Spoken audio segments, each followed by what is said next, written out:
A family is on a trip in a white car on the road, and meanwhile, a boy in the back seat is playing a PvP game on his phone. At this moment, the boy's father and the car driver asks his son Gilsu to turn off the phone. However, the boy doesn't show much importance to his father's orders and the trip continues normally. In light of this, his mother warns their son, disappointed that his father is calling him, and in this case, the boy should at least respond to him. Despite the mother's warnings, the boy's father looks in the rearview mirror and notices that his son isn't paying attention to anything that's being said. In this context, the boy, while playing his game, thinks that his father regrets many things, and remembering how he is treated like trash at school, the boy is certain that his father will never be proud to have raised such a weak and pathetic son like him. To try to break the ice, the boy's mother says that if the other students harass or hit him at this school too, he can just give up, because in the end, she states that she just wants her son to live a life where he feels comfortable. However, Gilsu knew it was a lie because it was his mother who made them move so he could transfer to another school when he wanted to stop studying. Amidst that family drama, the trip continues as planned, but the boy loses the battle in his phone game. Thus, already hopeless with everything around him, he wonders if he should just take his own life. Later, things happen as usual, with the boy transferring to another school again and attending his first day. Upon entering this new school, he just thinks about wanting to escape from there, either due to the appearance of an earthquake or perhaps an invasion from North Korea. Finally, the moment to introduce himself to the class arrives and Gilsu says his name to everyone, also stating that he has never been there before. In conclusion, he states it's a pleasure to meet everyone despite thinking about wanting time to stop. In the end, he just wanted nothing bad to happen this time, and at this moment, unexpectedly, one of the students started clapping for the newcomer. Quickly, all the students follow the example of clapping, and many of them reciprocate the pleasure of meeting him. The one who started the clapping happily comments to the other students that they finally have someone from Seoul in the class, someone who exudes a different aura. So he doesn't waste time and asks the protagonist to sit next to him, which left the boy quite incredulous. Later in the classroom, apparently the inevitable was about to happen with a tall and strong student heading towards Gilsu and calling his attention. Witnessing it being two people very similar to bullies, the boy responds, but his mind understands what's to come. He remembers his past times when very similar people would find him in moments of silence and solitude to torment him. At this moment, the protagonist just hopes that this doesn't happen again, and one of the boys places one of his hands on his back. Unexpectedly, the boy peacefully introduces himself as Dual Jin and invites the newcomer to go to the convenience store together to get to know the school. He says he will show the way to the school, and despite being very confused, Gilsu accepts without any problems. Already at the convenience store, the boys burst into laughter while talking, and the protagonist thinks it's his first time going to a place like this with friends. To break the ice, Du will ask the boy if he has ever seen eyebrows like his friends and teases that this is the reason his girlfriend broke up with him. The boy, in turn, comments a bit uncomfortably that it's his friend's charm and thought he wasn't expecting such a question. Thus, the two started a friendly discussion about the student's eyebrow, and Gilsu finally managed to see a glimmer of light in the darkness. Looking more closely at that school, everyone seemed very happy, something completely different from his old schools. In this case, while drinking a juice box and walking around the place, the protagonist believes that maybe he can too.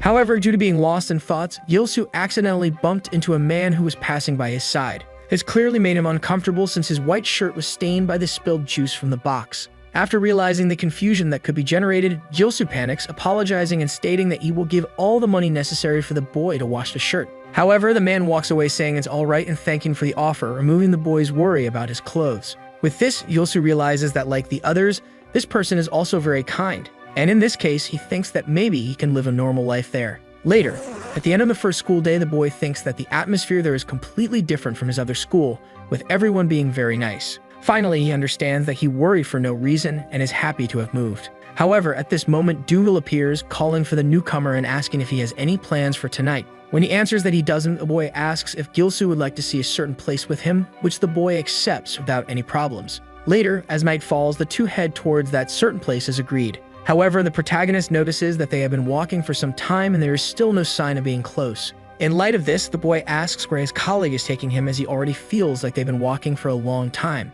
In this case, Duval says that the place is indeed a bit far, but the boy needs to go there since he is new at the school. The protagonist is quite confused about needing to do something that he doesn't know what it is. However, he starts thinking that they are moving further and further away from the city center. Duviel, in turn, asks if the boy has ever fought boxing or something similar in his life, and the boy replies that he hasn't. Then the senior advises that the boy will need courage for what they are about to do. But as they are very close to the place, the man tells his colleague to hurry up and drops the subject for the moment. Gilsu definitely hadn't noticed before, but his colleague had many scars on his body. With this, he remembers the bullies from his past who used knives and other bladed weapons to torment him and thinks that maybe he is getting into a trap. Understanding what he is getting into, the protagonist stops walking and tries to escape the situation by saying that he has an appointment at the moment. However, Yule grabs him by the shoulder with a serious expression saying that they are almost there. In view of this, he asks the newcomer to at least come and see the place, once as it is said that he will like it. Later that night, the two finally arrive at the intended place and Gilsu regrets it because he let himself be led like a helpless fool. In this situation, the boy understands that, in the end, it was all just another lie in that kindness and those friendly smiles. So at the moment the gate opens, the protagonist thinks he is going to be harassed again and closes his eyes, expecting the worst. However, upon opening his eyes, the boy finds himself facing a completely different reality than expected, seeing two people fighting in a ring. Amidst that fight, the students are extremely excited and cheer for their bets on the two. At this moment, one of them lands a powerful kick to his opponent's face, and the protagonist is impressed by this, but then it's time for the fighters to switch. Doolittle, laughing, comments to the newcomer that he must be in shock, so the boy really asks what this place is. Thus, the senior informs that this place is the school's fight arena and the greatest privilege offered to the students. For a moment, the protagonist doesn't quite understand what is happening, and at this moment on the stairs, one of the fighters calls for the senior. He, who is the president of the high school student council at Six Gate School, asks who the boy next to his friend is. Then Doolittle explains that the boy was transferred to his class today, and the protagonist thinks about how intimidating that high school student is. The boy from before calls the senior to the ring, saying he has been waiting for him and stating that he will make him regret mocking his eyebrows. In this case, Doolittle hurries to get into the ring without hesitation, and the protagonist realizes that it is his friend from before. To introduce himself, the big guy says he is Chun Jang, the president of the student council of the school. And after the formalities of welcoming Gilsu, he is impressed by the size of the man in front of him. Looking back, the protagonist notices that all the students are paying attention to the fight happening in the ring. The two land powerful punches on each other's faces, making the boy question the reason for the fight since in his mind, they are friends. Chum in turn gets excited due to the quality of this year's freshmen and praises them loudly. In light of this, the boy becomes even more confused, not knowing who the student council president really is. With his arms crossed and feeling proud, the man comments that this is the true face of his school, and the protagonist apologizes for not understanding. In this case, Chum explained that as the boy had already observed, there were no bullies in his school. However, like any other place, they also have violence, but the difference is that it is reserved for just this space. The president knew that the boy had gone through a lot in his old school, so he stated that he could vent his frustrations here. Because this is a school where everyone is equal in terms of violence, being the famous and respected Six Gates School Fight Arena. Saying he doesn't like anything too complex, Chung states that he won't keep repeating himself, so the boy's attention is necessary at this moment. The first rule of the place is that only Six Gate School students are allowed there, and entry is not allowed in case of graduation or any other reason. The second rule is that all fights are one-on-one without the use of weapons, and a third person cannot be involved in any way. Finally, the third rule implies that a student council member must always be in the ring to serve as the fight referee and also decide the result. Suddenly, the man appears happy to have found the protagonist in that place. He asks for the smile where the newcomer has been all this time, and Gilsu remembers that this is the man he bumped into earlier. Then the student invites the protagonist to fight to make up for the cleaning fee of his shirt. So Chung pushes him forward, happy that the newcomer already has an opponent because in his mind, nothing is better than learning by doing. However, Gilsu is reluctant. In light of this, the student council president informs the fourth rule, which prohibits any kind of violence outside the fight arena, with any disagreement having to be resolved in the ring. However, the most important rule of all was for the fighters not to be intimidated by fear and just focus on having fun. Inevitably, Gyosu ended up in the ring but couldn't stop thinking about how he could have fun in a fight since his routine consisted of being beaten up. After a few moments, the referee raises his right hand telling the fighters to get ready. And even though he is already there, Gilsu believes he has no chance of winning a fight against someone like his opponent. In the end, his 3 years of experience as a bullying victim were telling him to get out of there as quickly as possible. Quickly, the gong sounds and all the students cheer for the fight that is about to start. One of them, however, comments that the newcomer is really unlucky to be chosen by Inhe Kang on his first day, and another one asks if this student is famous. In response, the first one says that Inhe is that guy's younger brother, and the circulating rumors indicate that he came to the school this year. After waiting a bit, the man realizes that the protagonist is not going to attack him, so he says he will go easy on him since it's his first time. Gilsu, however, has his body frozen due to the strong fear he is feeling at this moment and is very anxious about everything happening so suddenly. Since his opponent is not coming to him, Inhe decides to take the initiative and runs towards the protagonist to give him his first punch. In light of this, Gilsu becomes even more scared and starts trembling, thinking that the big guy is going to beat him up. This makes the protagonist start feeling sick, and inevitably an unforeseen event happens in the ring. Definitely, this is not something the students or even his opponent, who is now completely covered in vomit, were expecting. Despite taking everything in stride until now, the boy's act makes Inhe truly angry. And at this moment, a pause occurs, allowing space for the students' comments about the fight's prototype presented. They laugh a lot about what happened, but Inhe is not happy at all, repeatedly ordering for a towel to be brought to him. Gilsu, on the other hand, while feeling sick on the ring floor, wondered how he could hit someone, even being someone who has never rebelled in his life. The next day at school, rumors circulate among the students about the previous day in the fight arena, with the newcomer vomiting on his opponent. Hidden inside a bathroom stall, the protagonist hears everything while trembling with fear, thinking he is completely doomed. Initially, he thought this was a normal school, but suddenly a parallel fight arena was presented to him against his will. The boy remembers the student council president's comment about having fun, but he knows that when put to the test, he won't even be able to throw a punch, and something like the previous day will likely happen again today. However, a glimmer of hope appears when Gilsu remembers that there is no violence inside the school, meaning he might avoid the arena. Back in the classroom, Chun is very busy, striving to complete 1,000 push-ups. And despite requiring a lot of effort, after a long time, he manages it even with the added weight of 2 students on his back. With this, he boasts about his achievement, and the protagonist is impressed that he is just a high school student. After his morning push-up routine, Chun asks if the newcomer wants to ask him something. Awkwardly, Gilsu explains that he has something he would like to ask about the fight arena. In this case, the president asks if it's about his vomiting ability, and at this moment, the other students join the conversation, recalling it with good humor. However, the protagonist explained that it wasn't about that.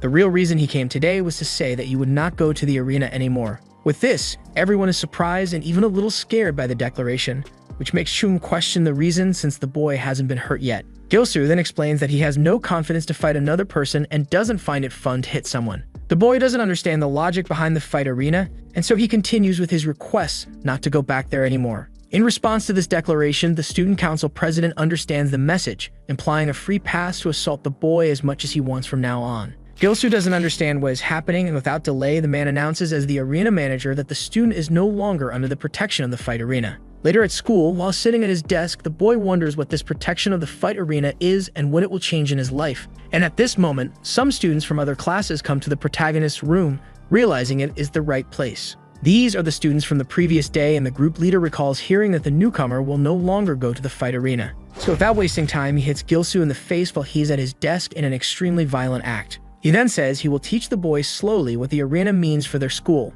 In the end, Inhe said he really needed a new slave, now branding the protagonist as his personal servant. Even amid all that violence, the students around just ignored and laughed in their own conversations. After kneeing the boy in the face, a group member comments that this student transferred there after being beaten so much at his last school. Inhe is satisfied with this, although he had already noticed it when he started beating him. With this, he said the boy should start coming to his room every time there is a break. And that's when Gilsu began to understand what the protection of the arena meant. It's a place where if you don't participate, you become the only student who can be assaulted. Thus, this was the beginning of the protagonist's hellish life once again. Days later in the staff room, the boy files a complaint to stop studying despite being at the school for less than a week. To support his request, the student says he is preparing for exams that are more important to him. In this case, the administration staff accepts the request because if that's what the student wants, there's nothing that can be done. In the end, Gilsu thinks he has done everything he could and apologizes to his father and mother for having such a useless son. After leaving the school, the boy thinks that now that his terrible school life is over,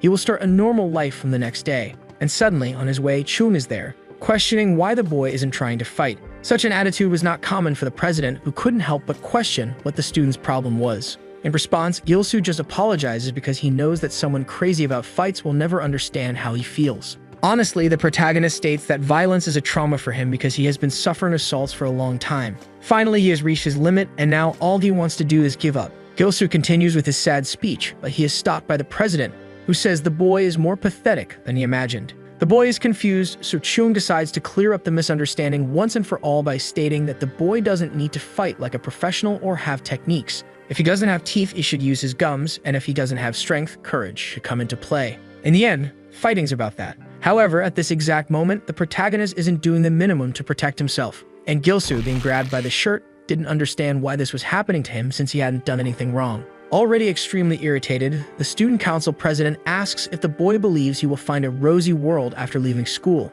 He states that this won't happen, and the student will remain a loser for the rest of his humble life. After that light berating, the boy is finally allowed to leave, but he doesn't take the advice seriously since the president has always been strong. On his way again, the protagonist encounters some familiar faces, but this time it's the group of bullies who comment on Gilsu's departure. In this case, and he asks how the boy can quit school without talking to them first. Because if he leaves, Inhe won't have anyone to be his punching bag since he hasn't had one since Chun created the fight arena. In a frightening manner, the bully asks if the boy really thinks everything will end with the decision to leave school, and he forces Gilsu to come with him to a certain hidden place. Later in an alley, the protagonist is beaten, while the students mock the only loser of Six Gate School, treating him like a human toy. With so many punches and kicks, the protagonist believes he will die and begs the men to stop. But from a distance, lighting his cigarette, Inhe says the boy should be grateful for the situation he's in, because if the boy had attended school during his brother's time, he would probably already be dead. Changing the subject while looking at his phone, he asks if what was sent to him earlier is correct and thanks his excellent informant.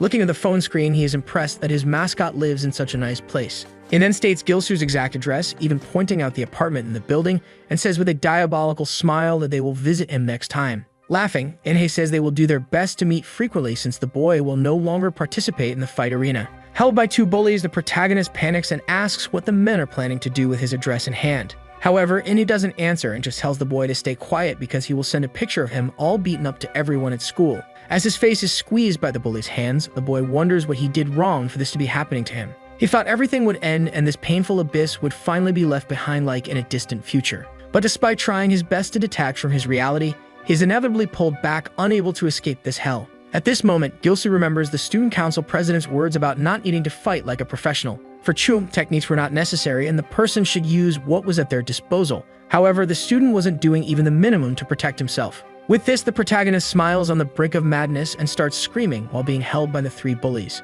Inhe, on the other hand, says that this loser screaming is very funny while filming him and telling his colleagues to hold him tighter. In desperation, Gilsu questions the heavens why this is happening to him and what he did wrong. As Gilsu struggles, the phone flies out of the bully's hand and falls to the ground, cracking the screen. Then the boy reiterates that his colleagues should hold him tighter. Already hopeless, the protagonist thinks metaphorically that if he doesn't have teeth, he will use his gums. And so he finally reacts by biting the bully's hand, who becomes furious with the unexpected action. Inhe tries to break free, but it's useless, and the boy continues to remember the student council president's advice. Thus, the decision is made once and for all, and although it started well, Gilsu receives a punch in the face from the bully whose hand was bitten. The boy writhes in pain on the ground, but Inhe, even while standing, is not feeling less pain than the losing student. Soon the protagonist wipes the blood from his mouth and questions the pain the bully is feeling. Inhe doesn't quite understand what is being asked. Then Gilsu, furious, explains that if he is going to die, he will drag everyone to hell with him. In view of this, Inhe is somewhat impressed but recalls that even a cornered rat bites back.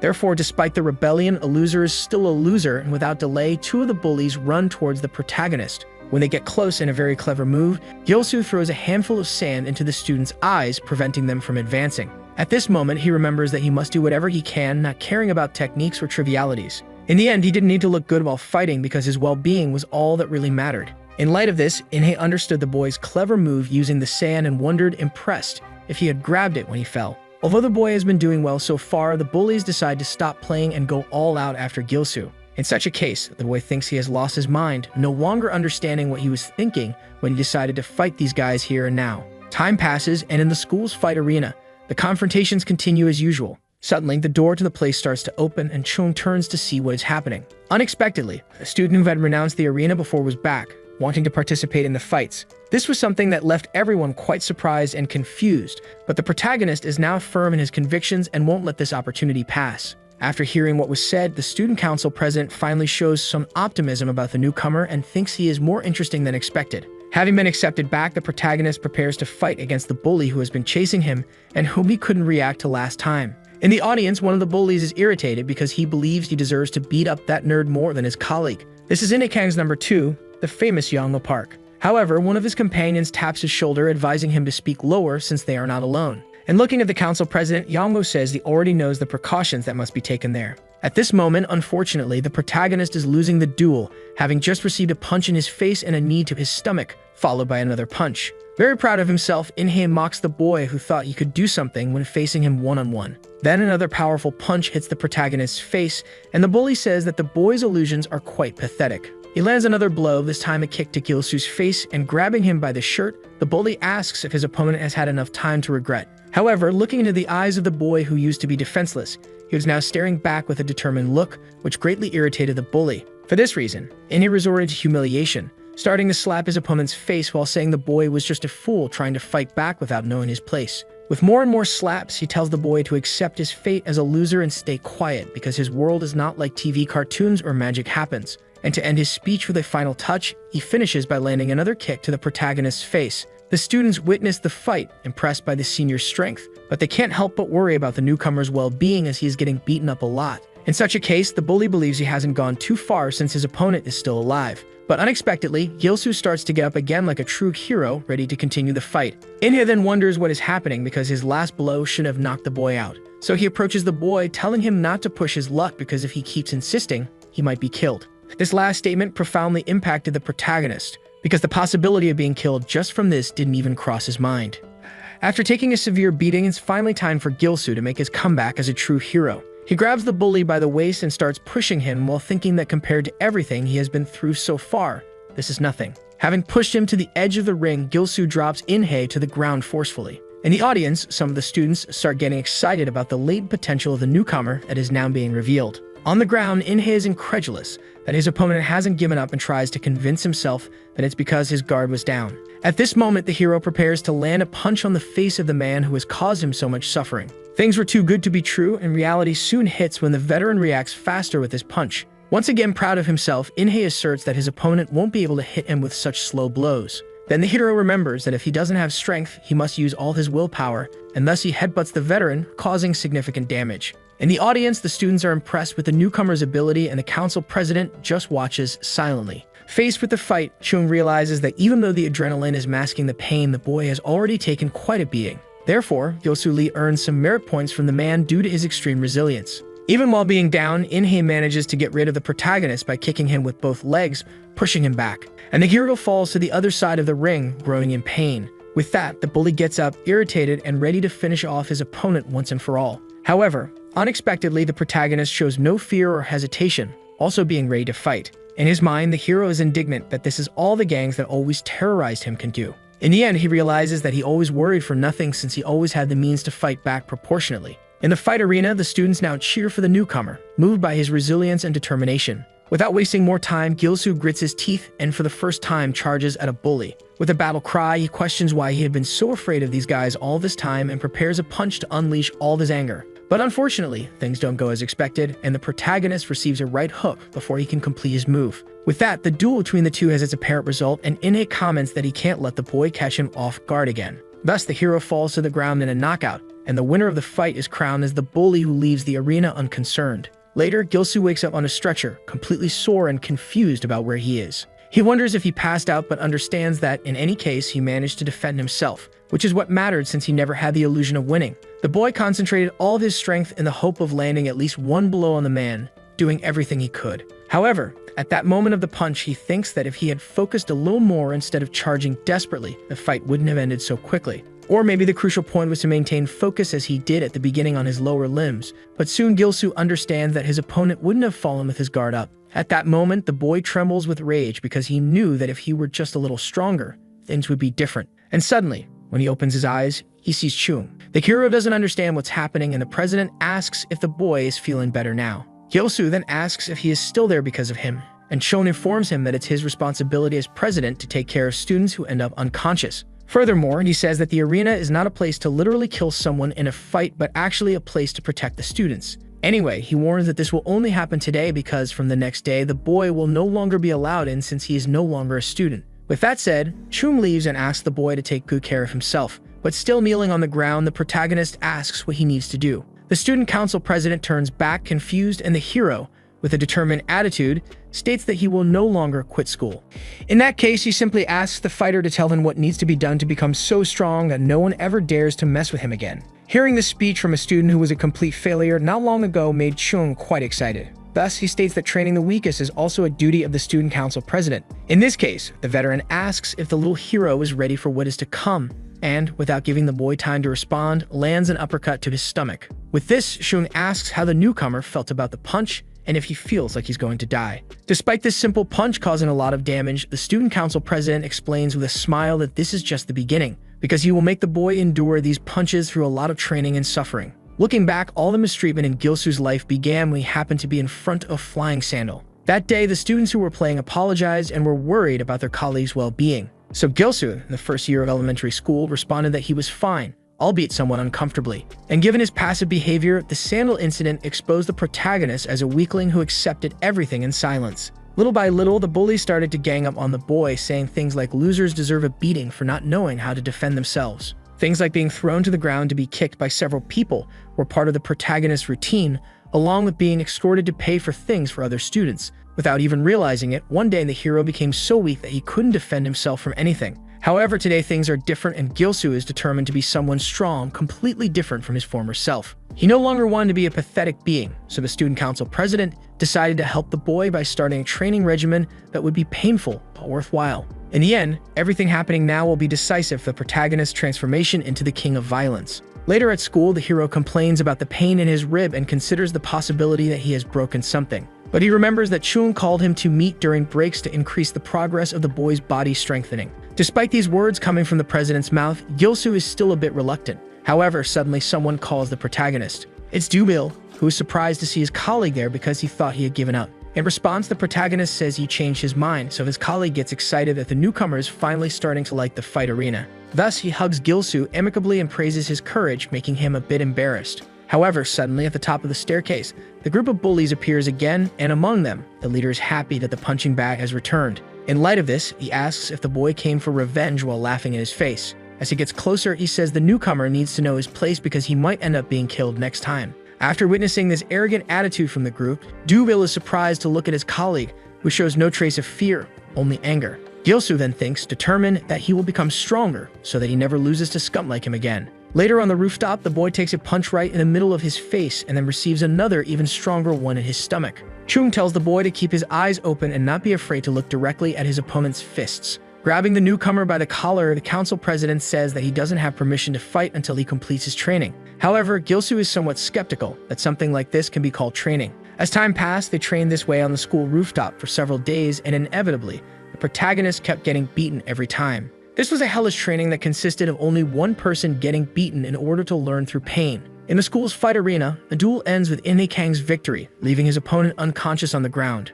One of the students in the stands comments to another that the winner has no more mercy since the fight against the newcomer, and the other bets that his ego was hurt. They talk among themselves that if In-hae had kept his head up, things would be different because that's his weak spot. With this, the veteran sees the students gossiping about him and decides to confront them. He asks why the student doesn't fight him since he is so confident. Faced with this, the student cowers and apologizes, knowing he stands no chance against someone of such a high level. Despite managing to lower the student's morale, In-hae leaves extremely angry about having to go through situations like this. He then asks his colleagues if they have seen Gilsu Lee today, but they say they haven't seen him recently, either there or during breaks. They mention that the boy doesn't usually come to the arena often, which makes In-hae irritated because it indicates that the boy is rejecting the arena again. However, upon thinking more about what it means to reject the arena, the veteran has an idea. He remembers the student council president who removed the boy's protection when he first decided to stop attending the arena. Thus, he smiles because he has a genius idea that will put an end to all his boredom. Finally, he finds a way to mess with the boy, who in his view is the biggest loser in the school. Later, the hero goes out for his night training, running on a track. Despite being very tired, he remembers everything he has suffered so far and remains resilient. He knows he can really become stronger now, but he is still reluctant about the effectiveness of the past training method. However, that is still not enough for the man who wants to become the strongest of all in the shortest time possible. Suddenly, interrupting the boy's run, a red motorcycle approaches at high speed and hits his elbow, making him groan in pain. Quickly, the man stops his motorcycle and asks what is happening while two more bikers come over. A bit irritated, the bully complains that the boy scratched his motorcycle, and in this confusing situation, he remains speechless. In this case, he apologizes but states that they need to have a little chat about it because his beloved motorcycle is damaged thanks to the boy. Thus, he informs that the repair will cost around 20,000 reis and the boy will have to pay for it. The hero then questions the reason for this since it was the man who hit him first and explains that he doesn't have any money on him. The bully in turn decides not to listen to logic as he is acting in bad faith and grabs the protagonist's hair while calling him a loser. With this, he punches Gilsu in the face, smiling as he tries to make the boy the wrong one in the story. The bullies, laughing, claim to be witnesses that the protagonist hit first and comment among themselves that this situation is funny. On the ground, Gilsu is dejected and very confused. Then one of the bullies asks why the boy isn't responding to them. Incredibly, at that moment, the protagonist was more focused on the fact that he wasn't feeling afraid of anything. Due to the boy's lack of response, the bully eases his demand, saying he will be satisfied if the hero gives all the money he has at the moment. And at this instant, Gilsu understands that he isn't feeling fear because he has been beaten by that monster all this time. Therefore, he quickly removes the bully's hand from his head in an act of resistance to the abuse, and he lands a powerful left hook on the man's face while questioning why he should give his money to someone like him. With his fist on the thug's face, Gilsu declares that he is no longer afraid of bullies like him. After landing that punch, unfortunately, the bully seems fine and even manages to grab the protagonist's hand. In this case, the hero doesn't know what to do because, despite losing his fear, he still couldn't put power into his punches.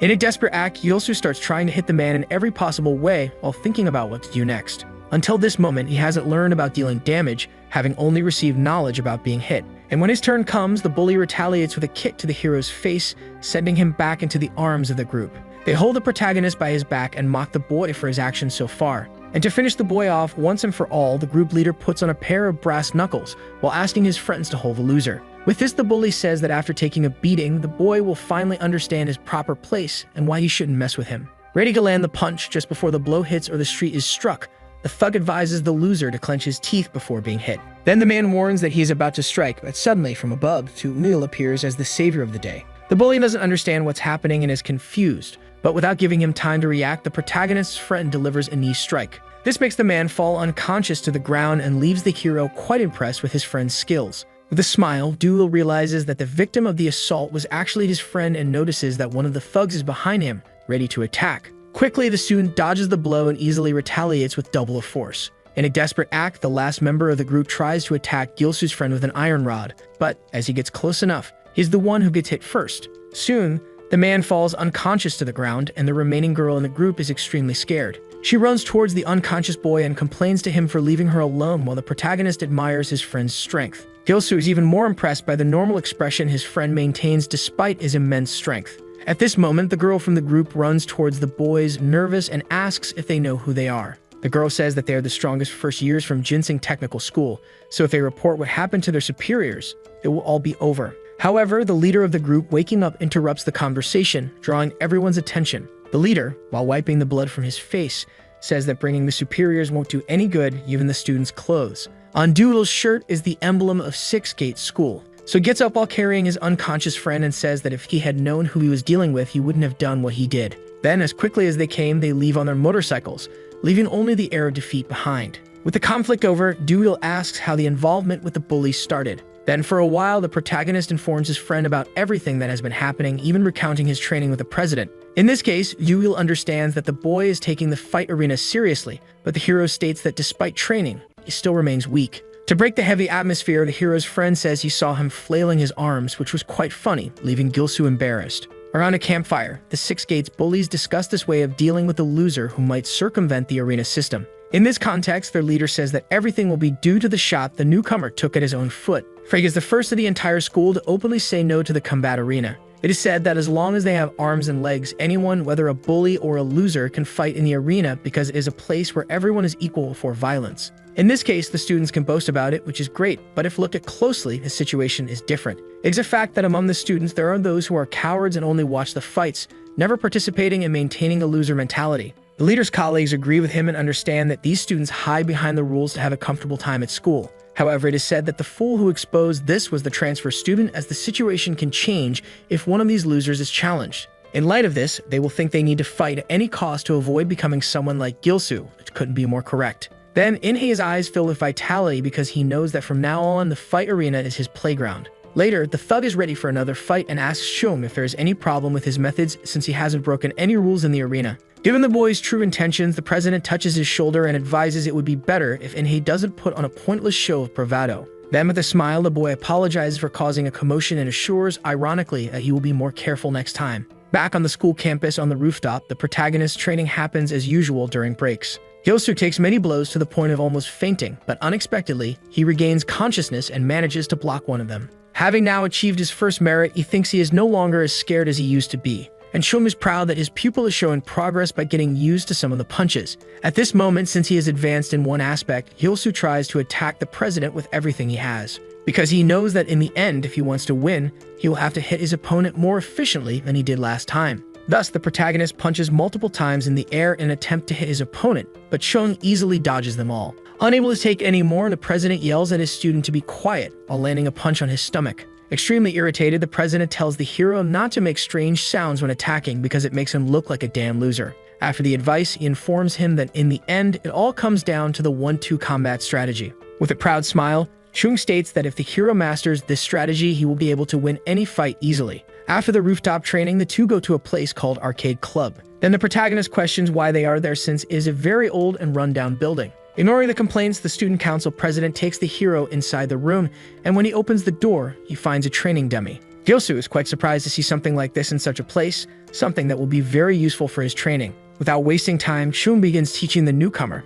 telling him to raise both fists to chin level and tuck his chin down. Next, the protagonist should keep his shoulders at the same width as his legs, with one leg slightly back to improve his base. With this, the number 1 punch should be thrown lightly with the left hand in a move called a jab. Then for the number 2 punch, all the fighter's weight should be placed into it, making sure to rotate the hips and use the body weight to land a powerful blow. Despite being a very strong punch, the scoring machine only registers a 1, and the hero is impressed by his master's punch strength. After the theoretical lesson, it is finally time for Gilsu to show what he has learned so far. He remembers that the first punch should be thrown with the left hand lightly to gauge distance, then follow up with a right punch using hip rotation. Thus, Gilsu gets excited and believes he is finally getting the hang of it. But unexpectedly, the punch machine registers the same score as before when hit by the student council president. To teach the protagonist better, Shum lands a proper punch on the dummy while stating that weak punches won't do any good. It is mentioned that the punch machine has been broken for a long time and doesn't work well without the precise impact now registering 2 points.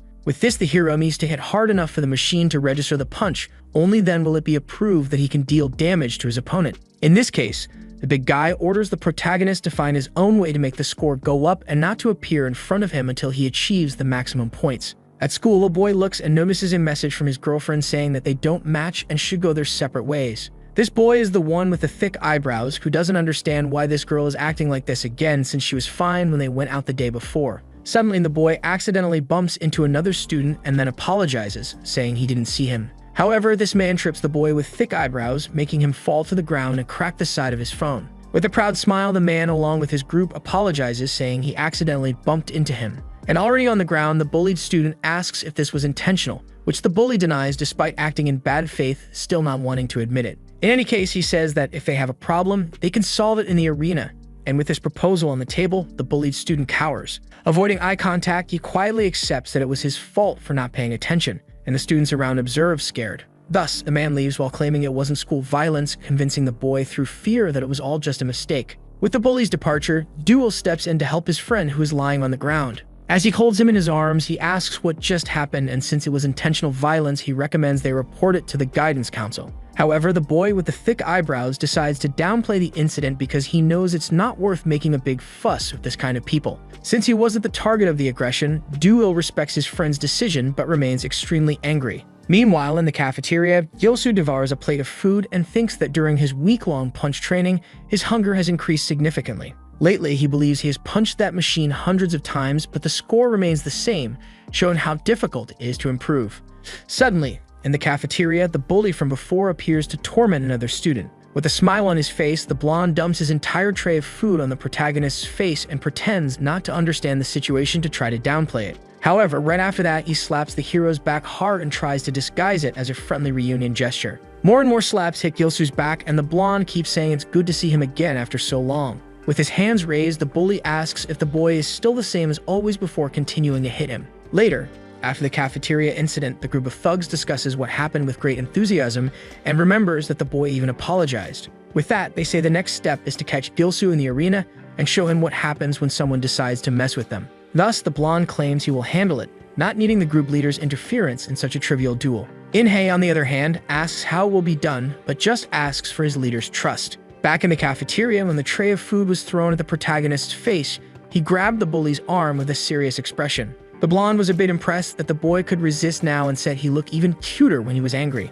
Faced with this, Gilsu doesn't know what to do because he is currently prohibited by the student council president from fighting both in the arena and at school. However, he believes that with things reaching this point, he has no choice since he has been training hard until now. Fortunately, before making a decision he would bitterly regret, Duel intervenes by throwing his tray of food at the aggressor's face. The bully is surprised that this is happening, and Duel says that when someone is eating, not even a dog should be disturbed. With his face completely covered in food, the bully yells, asking who was responsible for this. Determined to see justice served, Duel stands up, taking responsibility for his actions, and says that this bastard needs to know his limits. With his face completely covered in food, the bully furiously asks if the student is crazy or wishing for his death. In this case, he apologizes and says that this isn't school violence, which only angers the bully more. To explain, Duel says that his hand just slipped, accidentally causing the tray to spill. Thus, the boy tells the bully that he has wanted to fight him for a long time, and this is the perfect excuse for the fight to happen. Therefore, he tells the blonde to show up at the fight arena that afternoon to be properly educated.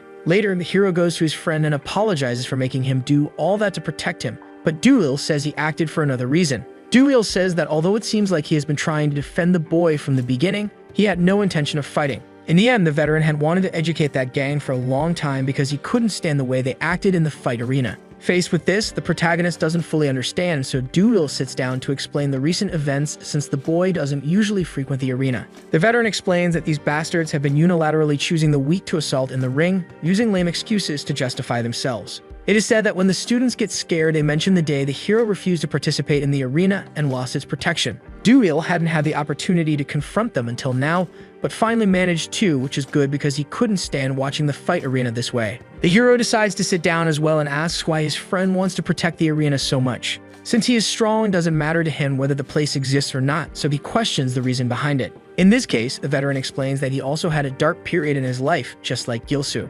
Years ago, typical local bullies used to intimidate the man who is now strong and fearless. While Duel was pinned against a post with embarrassing drawings on his body, they decided to force him to drink coffee mixed with urine. In the past, the veteran was fat and shy, frequently bullied since middle school. With things like this happening in his life, the hell seemed so dark that the boy thought it would be better to die. Then one day, someone intervened, acting as his savior to stop this endless suffering. A tall, strong man didn't let the boy be forced to drink that strange liquid, grabbing the bully's hand and reprimanding him.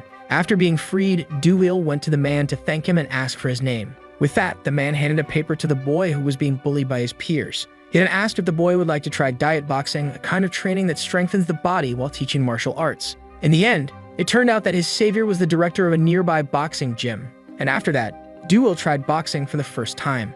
Soon he became obsessed with the sport, trying to improve more and more and evolving exponentially. Finally, after a long period of training, this is how boxing transformed the boy's life. After that, Duel returned to school, no longer accepting being bullied and put down. Those who used to beat and belittle him now begged for mercy, apologizing for all their past actions. Thus, the boy imposed himself in the hierarchy of his school, and no one ever dared to bother him again. The veteran explains that even the bastards who posed as tough guys were nothing when confronted. Besides, he says that although the combat arena rules are a bit excessive, it's a place where one can use their own power without being suppressed by fear. Therefore, this is why the veteran wants to keep the fight arena so much, and he asks the newcomer to watch as he takes down his opponent tonight. Later, shouts are heard in the arena, and the duel between the two students is finally about to begin. The bully, with a proud expression, comments that he doesn't know why he was challenged to fight there, but warns that it was a stupid decision by Duel. In this case, Duel asks if his opponent is there to fight with words or fists, and the blonde warns that his opponent will regret this haste. In the audience, the protagonist cheers for his classmate, hoping a good lesson will be taught to that gang member. Thus, the fight finally begins with the signal from the student council referee. Due to his arrogant personality, the blonde takes the initiative and charges with a left punch that misses its target. The bully is then impressed that the boy managed to dodge, and more punches are thrown, but none of them land. Unlike the bully, the veteran lands a punch on the face, sending the blonde flying backward. Seeing this, the audience begins to be impressed with Duel's skills, especially praising his reaction speed. The bully, for his part, bleeds from his nose, thinking that his opponent is faster than expected. Upon closer analysis, the blonde understands that boxing is his rival's martial art and notices that his footwork is excellent. Without wasting time, Duel charges forward, throwing several jabs which scare the bully due to their speed but disappoint him in terms of strength. In this case, he believes he is the strongest there and now returns to the offensive with more confidence. After understanding his opponent's fighting style, the blonde manages to penetrate his guard, but just as he is about to land a hook, Duel's fist meets his. The bully is sent flying backward with a strong impact to his chin, making the veteran proud. Seeing this, the bully realizes the hard way that the opening in his guard was a trap to land that punch. As the fight heats up, the audience becomes more and more excited, and Gilsu starts to see hope as the bully park hasn't landed a single punch yet. The audience also begins discussing Duel's strength and speculates that the blonde's winning streak might now be interrupted. However, even though everything seemed fine at the moment, Gilsu was very worried to discover that Park was on a winning streak. Back in the fight, the bully tries to attack desperately, but the veteran easily dodges all the blows. In this case, already very irritated, Park wonders why he can't land a single punch. In response, Do-il mocks his opponent for trying to throw long attacks even though he hasn't been able to land precise ones. And while landing a jab on Park's face, he tells him that small punches need to connect so the bigger ones can land too. With that, after a powerful right punch, the bully is thrown to the ground and Do-il mocks him, questioning why he looks for fights when he's so weak. Furthermore, Do-il tells the blonde to stop looking for trouble out there to avoid getting into a worse mess someday. At this moment, after regaining some energy, the bully looks at the stands and notices the presence of his leader among the students. Enro looks at Park with a strong, murderous intent, and in his mind, the bully hopes that his leader won't worry anymore because he won't lose. After taking so much of a beating, the thug stands up and admits that his opponent is better than him at boxing. However, at this moment, he states that he will handle the situation appropriately. So he raises his knees above waist level, which surprises the veteran. With that, Park reveals his true fighting stance in real fights, which is quite different from the one commonly used in boxing. Finally, with a serious look in his eyes, the boy challenges Do-il to try to attack him if he can. Considering his opponent's fighting stance, Do-il thinks that a kick might be used against him. In this case, he charges at the boy with a kick, attempting to surprise Park with the same move. However, after landing the kick, Do-il feels pain because he hits the bully's shin, which for some reason seems very resilient. Park tries to land a right punch, but the veteran manages to dodge and thinks it's better to increase the distance between them. However, the bully doesn't allow this and continues to advance to attack. Park prepares another kick, this time aimed at the head, and Do-il believes he can block it with his arm. However, when he blocks it, he feels the force of the kick, which hits him like a massive iron pillar. As a result, the boy is thrown back by the bully's kick, who is now using a martial art with Muay Thai characteristics. On the ring floor, the veteran wonders what's wrong with this level of power because even though he blocked it, the damage was still considerable. Without much time to think, Park approaches and lands another kick, this time fracturing Do-il's right forearm bone as he tries to block it. Everyone in the arena can hear the bone crack, which scares the students, especially Gilsu, who was previously hopeful. The veteran manages to increase the distance between them for a short period. In this case, the bully asks what his opponent is doing and tells him to come at him the same way he did earlier. In his mind, Do-il doesn't understand why his rival's kicks are so strong, but realizes that they are on a completely different level from the punches. After charging forward once more, the veteran wonders if another kick will be thrown and prepares to dodge since blocking causes immense damage. Unexpectedly, what came was a punch that landed precisely on the boy's face. Then more and more punches followed, all hitting their mark. In such a case, Park laughs, proudly saying that now his blows are landing. And Do-il realizes he's so worried about the kicks that he can't even react properly. Thus, the bully recalls what was said about not ruining the fight arena and mocks the boy, stating that he is a nobody. In this way, he lands a low kick to the veteran's legs, causing immense damage since the legs are the main base for a boxer. Do-il falls to his knees, and now the blonde finally takes control of the situation, saying that someone so weak should never dare tell him what to do. With his legs giving out, the moment arrives for Park to finish everything by delivering a kick that will end this fight forever. The blow approaches, and an intense noise echoes throughout the fight arena hall. Fortunately, when he opens his eyes, the veteran sees that the referee saved him from being hit by the bully. In this case, the third-year student council member, Hyo, explains that if the opponent is no longer in condition to fight, continuing will result in a foul. Thus, Park leaves while complaining about the fight being stopped so prematurely, but he is also satisfied to have had fun after a long time. He then comments while looking at the protagonist that maybe this is happening because there are kids in the audience who don't usually show up. With an intimidating look, the blonde warns that the fight arena will become even more fun in the future and advises the boy to start showing up there. Later, the hero carries his friend out of the place, and Do-il blames himself for having just boosted the confidence of the bastards, causing chaos in the arena. To comfort the veteran, the protagonist recalls that he was winning at the beginning and only lost because of the kicks. The boy agrees because, strangely, the bully's kicks were very strong. Strong enough to leave him scared and unsure of how to react. After finally reaching their destination, the veteran thanks him for the help and asks if his friend wants some water. The protagonist declines, saying he has somewhere to go. Seems odd given the time, but he decides not to explain at the moment. Thus, Do-il is left confused, not knowing where his friend is going in such a hurry. A few minutes later, in a room in the third block, a pair of sneakers is opened in a box, and the man who received them asks why they are being delivered. The students responsible for the gift then explain that it is because the gang accepted them, and this is an act of appreciation. Despite understanding, Inhe says he cares more about talent than appreciation, so the student in question says it's not a problem for him either. In any case, with a sadistic smile, the gang leader asks them to do their best from now on. Right after that, Park enters the room and informs his leader that Gilsu most likely won't attend school that day.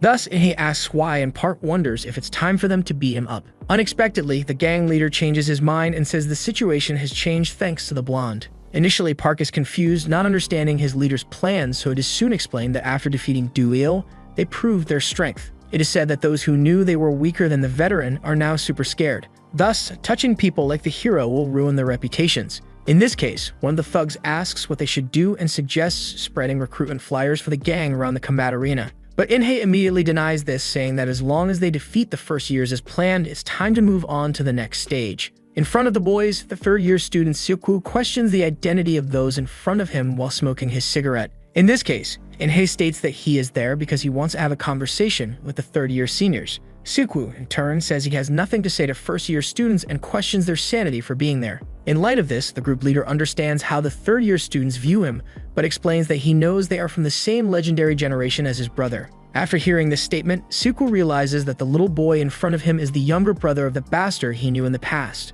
Inhei provokes the man by saying that since he was left aside by Jang Chun, he went to hide among the seniors. Not one to back down, Siku charges at the boy, grabbing him by the neck, ready to finish him off. However, before anything happens, the gang leader explains that he's saying this because he's disappointed. He said that since then, the veteran's life had been a solitary struggle, but not anymore because he ensured the situation just changed. After hearing those words from the younger brother of the man who used to be his leader, Siku calms down considerably. Later on the school rooftop, one of the students says they need to take action in the combat arena. The referee informs the student council president that many students are using the rules to undermine the foundation of the place. Thus, he says they cannot just watch the immature actions of the first years, especially since one of those involved is Kang's younger brother. In this case, though disappointed, Chung says that despite the rules being abused, rules are rules, which makes the referee even more irritated. Then, to end this discussion, the president explains that unfortunately, even if he decides to resolve the situation, the combat arena will no longer be the same as before. After hearing his superior's speech,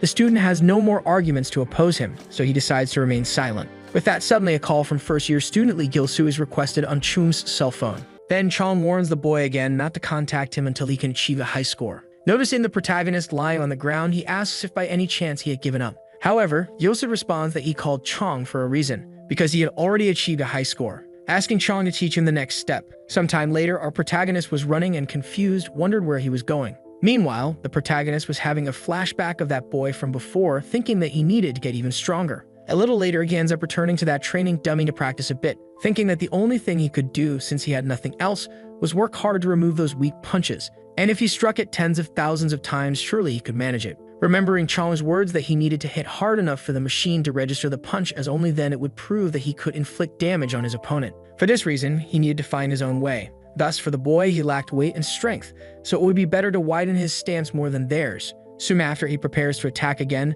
delivering an upward punch to the training dummy, and as a result, manages to score number 3. Sometime later, night had already fallen, and yet Jiho was still training. Thus, his score was constantly increasing. Gil-soo, still not giving up, had bloody hands, where he finally achieved a score higher than 9,000. Then we return to the present, where the protagonist was asking the man to teach him the next lesson. Surprised, Chong mentions that it was faster than expected. Then the boy responds that he had no choice because he didn't have time to stay in a place like that. Next, Chong says they will move on to the next training, but first he should prepare because it was going to be very difficult. What? At the same moment, the protagonist ends up fainting, and the man says that rest is also part of the training. Sometime later, Park was in the arena asking what all that was about, because it wasn't even half of the people who usually came, asking if everyone was afraid. But at that moment, a person enters the arena questioning who was afraid, stating that he needed to teach them since he had no respect. Park, surprised, thinks that he was from the student council. The man says he hated that dragon tattoo on his arm from the first time he saw it, and that was a good reason to wake up and fight. Meanwhile, the judge from afar was observing that conversation, thinking he couldn't just watch anymore. Then another person appears entering the arena, asking what was happening with that atmosphere, and he had heard that the fight arena was fun nowadays, so for that reason, he had come to visit. But now that he had arrived, he was seeing a second-year student trying to fight against a first-year one. For that reason, he needed to tighten things up a bit. The judge, realizing it was Sukwu, asks how he dared come to that place. Then the young man says he had gone to the fight arena to fight as he was also a second-year high school student. However, the judge asks him to leave that place as he was the one who caused that incident, but still, he had come to the arena again to fight. Nevertheless, the young man asks him to just forget what had happened, as they should enjoy the fight. Then another boy appears asking why he was acting so strictly, as there were fewer people in that place, so it was good to have more and more. Observing the boy, he realizes it was Kan. Then the boy asks if the judge was really afraid. A little later, the scene cuts to a place under construction, and Gil-soo asks what kind of training he was trying to do in such a dark place, because that place was very strange, as it even seemed like a ghost could appear at any moment.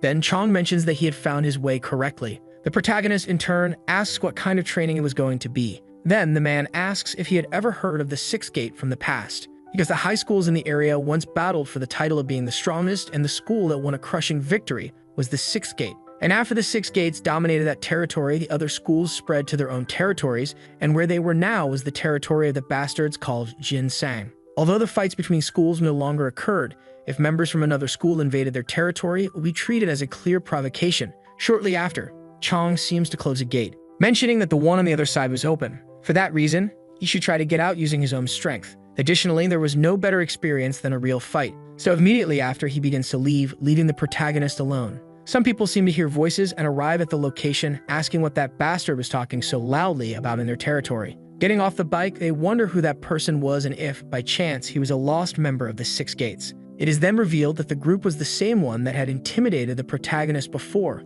The other man asks if he knew that this was a completely different situation from before. He was very happy to see Gilsu in that place. For that reason, he should be afraid of going alone. So now he was going to end his life, asking if by any chance he was scared and why that idiot was just standing there. However, the boy is surprised because the protagonist seemed to be mumbling something. Immediately after, the protagonist seems to start taking his battle stance. Then, in the same instant, he delivers a punch to that guy. And without even letting him react, he throws another punch. Everyone around is completely surprised by what the protagonist had done, as he had practically knocked out that man in just a few seconds. Pleased, the protagonist thinks that now everything was working. Meanwhile, in the battle arena, a man was saying that he accepted his defeat, begging to be spared. The other man, in turn, says that if he had known the fight arena was so fun, he would have come earlier. Then the judge appears, asking him not to exaggerate, as he should fight someone on his level before starting to get arrogant. Letting go of the man, the guy says there was a lot to discuss, asking what they should do now that they were the only ones left because even a few students who were there had left. The arena's rules had been abused, and even Q's son, who keeps a low profile, had shown up. So they probably left in case they got hit, wondering if it was all part of Kang's plan. Then Kang asks if his senior really wanted to fight, questioning if they shouldn't arrange a fight in a proper place and not in the fighting arena, since that combat arena was empty, asking if there was no longer a need to protect him. Next, the man asks to send a message to Chong saying they would go to a real place and not that childish play that was the arena. The scene then cuts again to the protagonist finishing off that man, thinking he really enjoyed doing that. Charging at the protagonist, the other guy asks how he dared to use his fists in his territory, throwing a punch at the protagonist's face. However, it had no effect. Gilsu, in turn, mentions that his punches were nothing special, and immediately after, he gives a hard slap that makes the boy fall to the ground. Then, in a matter of seconds, he punches the other guy too, causing him to fall to the ground as well. Confused, the man wonders what had happened to the protagonist in such a short period of time, questioning if he was really the same person he had seen last time. Then that girl from before shows up, calling the protagonist an idiot, asking if he knew what he had just done. Then several people start to appear behind her, and the woman mentions that he was screwed. Next, the man asks why a kid from the Six Gates was in that place. Surprised, the protagonist asks how many people were there. For that reason, it would be impossible to fight them head-on, and for that reason, he needed to add something else. Immediately after, the girl says he had no way out. Then at the same moment, Gilsu grabs one of the motorcycles, thinking that if he couldn't fight them directly, he would have to use a tool. Thus, he starts accelerating, thinking it was much harder to drive than he thought. Then the guys start laughing at the protagonist, saying he was an idiot for trying to do that. But at the same moment, the protagonist throws the motorcycle, asking if he ever said he was going to ride it, telling everyone to get out of his way. Managing to evade the group, Gilsu starts running like a madman, thinking that if he fought those bastards one by one, he could win, but that number was too large to go against all at once. But at the same moment, he seems to get an idea. Looking up, he sees a building, thinking that even though it wasn't the fight arena, it could be useful. Meanwhile, that group was still chasing the protagonist. At the top of the stairs, the protagonist was provoking them, asking them to come up. The other man, in turn, says he must have hit his head while running to save his life. Because now there was nowhere left for the boy to run, they advanced for the protagonist. However, at that very moment, he ends up receiving a fatal blow, and right after, another boy rushes at Gilsu. He also gets hit hard, and both, unconscious, begin to fall on top of their friends. The protagonist, in turn, thinks that on a narrow staircase he could fight them one by one, and thus he could be able to defeat them all and get out of that place. But at that moment, something seems to hit the protagonist, and immediately after, a boy appears from above, kicking him in the head, which causes him to fall down the stairs. Irritated, the boy says that he was eating a little when a guy from the Six Gates appeared in his sight. Gilsu, in turn, is surprised, thinking that he had never considered the possibility of someone being above him in that location. Then immediately after, he charges at that boy, who within seconds ends up taking a punch from him, thinking that his strength was on a completely different level compared to everyone else. Next, the boy says he would give him 10 minutes to finish him off and then hand him back. Then, immediately after, everyone begins attacking the protagonist.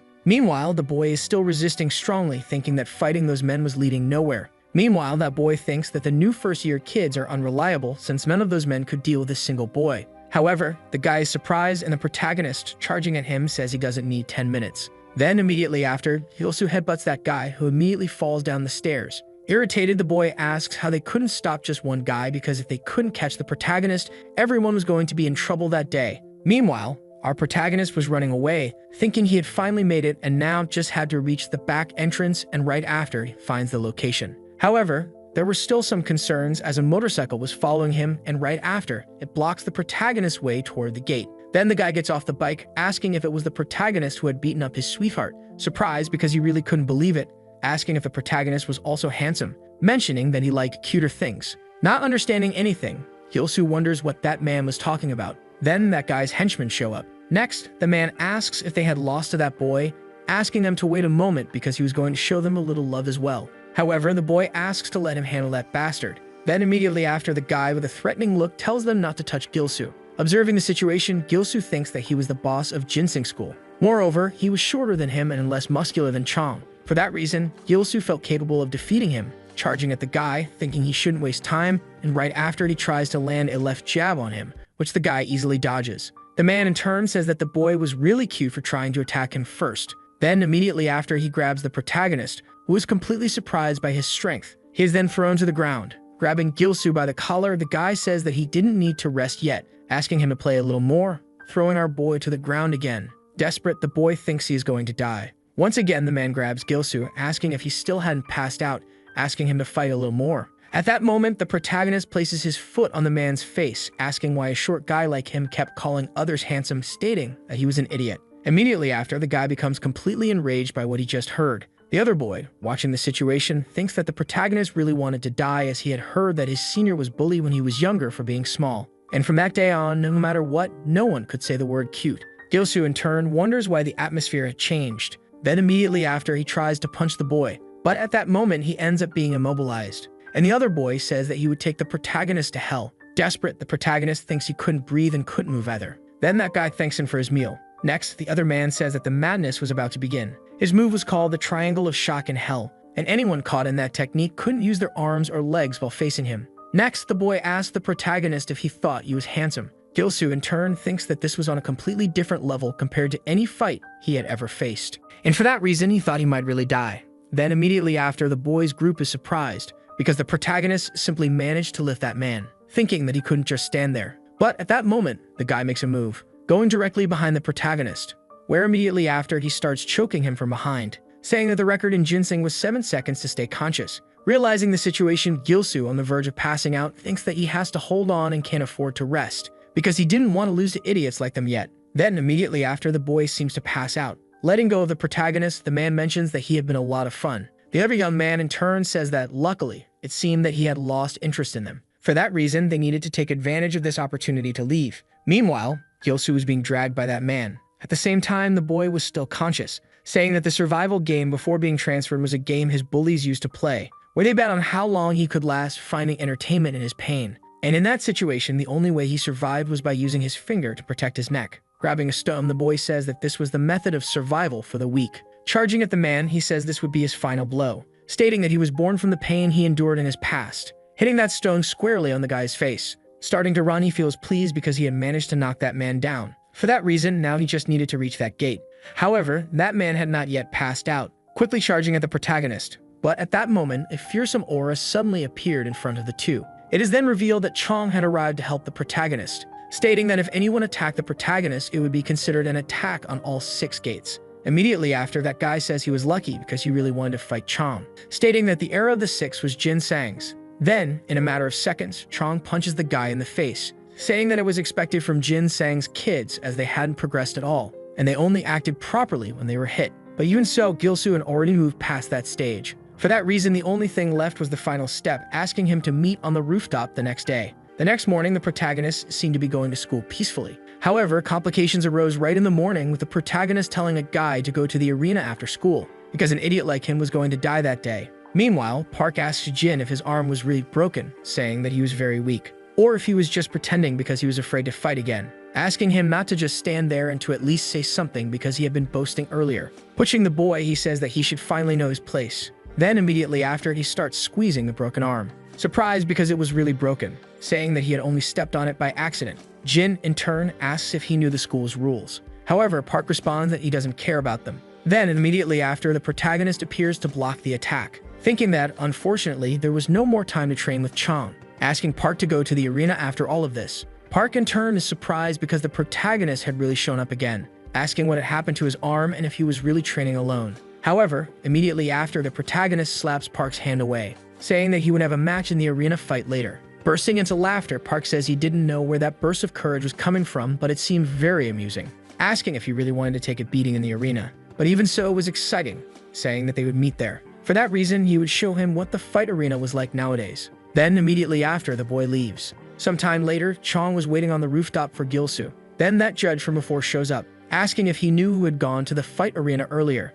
because Sun, along with Kang, had gone to the arena, saying that he had warned that if they let things continue, the situation would only get worse. However, Chong starts laughing, saying that it was very interesting. The boy, disbelieving, says that the fight arena was on the verge of destruction, yet the man was saying that. However, Chong responds that the reason they could compete in the fight arena wasn't because they suppressed their power or created perfect rules, but it was quite the opposite, because just like a polluted river purifies itself, the fight arena would change only because of the power of a single person. The situation would be completely different. Meanwhile, a group of people was discussing how Gilsu had challenged Park to a fight. Park, in turn, states that he suddenly showed up just to show off. Additionally, it seemed like he had been training and even had his arms bandaged. For that reason, he was going to make sure to finish him off properly. However, Kang didn't seem very confident about it. Park, in turn, asked the boy if there was a problem. Then Kang reveals that if they kept messing with that boy, it wouldn't add anything, and for that reason, they should have focused on taking down Chong first. But Park tells him not to worry because he was going to leave one of those arms permanently immobile.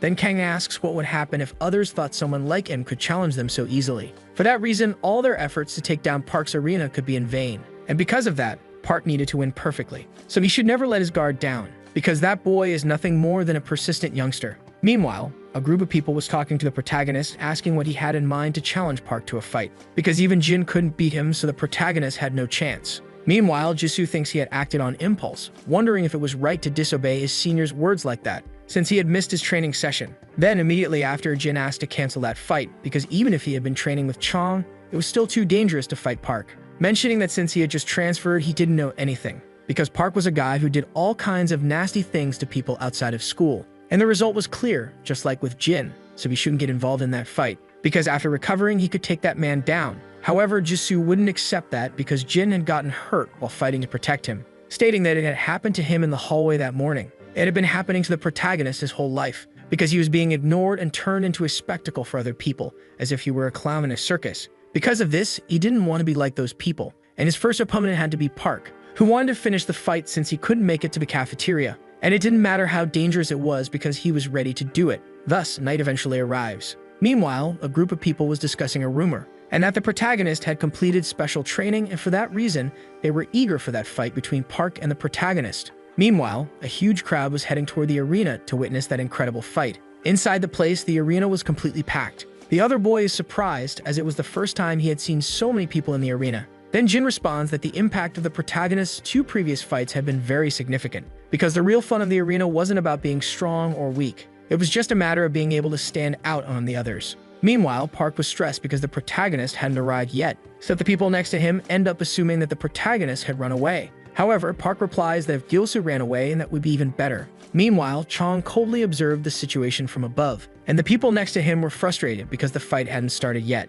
Then Park asked to finish it already, as Gilsu wasn't going to show up. But immediately after, the other boy hears a noise. Then right after, a hooded figure appears, and everyone around was completely shocked at who it was, because the protagonist had shown up still with his shaved head. Then immediately after, Park starts laughing at him, asking what had happened if he had shaved his head to make some kind of resolution. However, while everyone was laughing at the protagonist, Chong was watching him. Then right after, he gives a slight smile. Entering the arena, Gilsu asked them to laugh as much as they wanted, because afterward, they wouldn't be able to laugh anymore. Park, in turn, says he's going to beat the protagonist down. Then immediately after, Gilsu asks to see who would win that. At that moment, the referee gives the signal, and thus the fight begins. Amidst that situation, Gilsu thinks about his old friend leaving, and for that reason, he was going to win that fight, even if it meant risking his life. At that moment, the protagonist charges at Park, where immediately after he tries to throw a left jab, but Park manages to dodge it. The boy in turn says that having spirit alone is not enough. Then he lands a punch on the protagonist, stating that he would make him regret fighting without any fear. Immediately after, he starts a flurry of punches, saying it felt like hitting a punching bag. Meanwhile, Gilsu thinks that he is very strong. The speed and power both are incredibly comparable, but even so, he had already gone through worse. Right after, he tries to launch a series of attacks, but Park easily dodges them all, asking what he was trying to do. Then Park lands another punch on Gilsu. Meanwhile, the audience is completely frustrated because the protagonist isn't attacking. They wonder where all that spirit from the beginning went. The judge in the background says that it's just as expected and the outcome is unfolding as predicted. And if it continues this way, they can cheer even louder. However, Chong asks if that's really what the judge sees, because the protagonist is still very focused on the fight. Park in turn says that Gilsu takes a beating well and was truly born to be a punching bag. However, he immediately swallows his words, realizing that the boy wasn't in a defensive stance. Meanwhile, Gilsu thinks that this fight is his, apologizing to his senior as he hadn't expected he would need to train up to the final lesson. Then a flashback of him talking to Chong appears, telling the man that he couldn't stand up to Park. Right after, Chong says they should change his training plan. In a matter of seconds, the man charges at the protagonist, stating that this quit course would replace his final training. For that reason, he would have to fight Chong himself. Immediately after, he gets punched by Chong, completely surprised by what was happening. Then Chong asks if he intended to fight with his heart like that in the arena. For that reason, he needed to attack seriously. Gilsu, trying to hit Chong, realizes that nothing is effective. Chong then mentions that his attacks are too weak and that no one fights like that in the arena. Gilsu, in turn, wonders how he could get stronger after just a few training sessions. But even so, he couldn't give up, trying to throw another punch at Chong. However, he is left surprised. The man, in turn, asks if the protagonist truly wants to win. Then, Gilsu notices that his punch had landed on Chong, who continues talking, saying that if he wanted to win, he should put defense last. Meanwhile, back in the arena, everyone in the stands is completely shocked, because the protagonist is launching a chaotic flurry of blows at Park. Jin, in turn, says he thought Gilsu had given up and didn't expect him to raise his fist like that. Then, if this was the case, training with Chong didn't make any sense. Park, in turn, asks what's wrong with the protagonist, saying he's very weak, asking if he thought wildly swinging his fists like that would accomplish anything. However, immediately after, the protagonist tries to grab Park, who, while throwing him back, asks what's going on. Meanwhile, a man in the stand says that the boy will lose, but at least he'll lose with style, because that fight was truly unique. Meanwhile, Park tells the boy to stop attacking like a madman. Then, immediately after, the protagonist thinks that everything is going according to plan. Another flashback of Chong's fight appears, saying that in defense, one should take advantage of the opponent's movements. Only then would the real fight begin. It was very hard to predict the opponent's movement, but stopping still was easier. And of course, if he grabbed too hard, he would be hit by the opponent's punch. For that reason, he should just endure at that moment, stating that he had endured the training very well until now. So if there was an opportunity, he should attack. Gilsu, in turn, thinks that he couldn't raise his defense. Right after, Chong was about to punch the protagonist, but at that moment, Chong stops the attack, saying that from the beginning, the protagonist shouldn't aim for efficiency. For that reason, he should throw the opponents into chaos, because his punches would eventually find the target. Returning to the present, Gilsu manages to land a punch on Park, starting a series of attacks in that place where Park now appears to be hurt. The crowd is completely stunned, and Jin thinks that because of the chaotic punches, grabbing firmly could work. Next, Park is forced to retreat. However, for the protagonist, that didn't matter, because he had abandoned his defense. For that reason, there was only one path to follow. Immediately after, he attempts to land the final blow. However, Park manages to dodge. He asks if Gilsu was trying to hit the body first and then aim for the face, but even so, it wasn't a bad plan. Meanwhile, Chong watches coldly from above, remembering the past and saying that the protagonist's training finally ended there. But even so, he should never forget the teachings, because a fight is full of surprises, and he should never give up standing tall until the end.